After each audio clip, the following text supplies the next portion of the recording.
Presidenti i Ukrainës Volodymyr Zelensky ka mbritur në Gjermani për një takim me kancelarin gjerman Friedrich Merz në Berlin. Konsultimet qeveritare gjermano-ukrainase zhvillohen në kancelari, tha një zëdhënës i qeverisë gjermane. Kancelari Merz do të mirëpres ndër të tjerë presidentin e Ukrainës Volodymyr Zelensky, konfirmoi ai.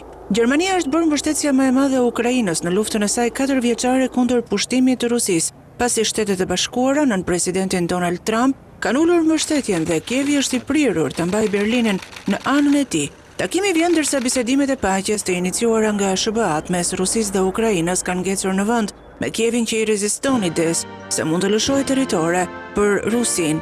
Gjermania është gjithashtu e prirur të shfrytëzojë ekspertizën e Ukrainës në luftën moderne përballë një kërcënimi të perceptuar nga Moska, me Zelenskyn që në shkurt vizitoi një fabrikë jashtë Mënihut që prodhon dron bazuar në dizajnet ukrainase.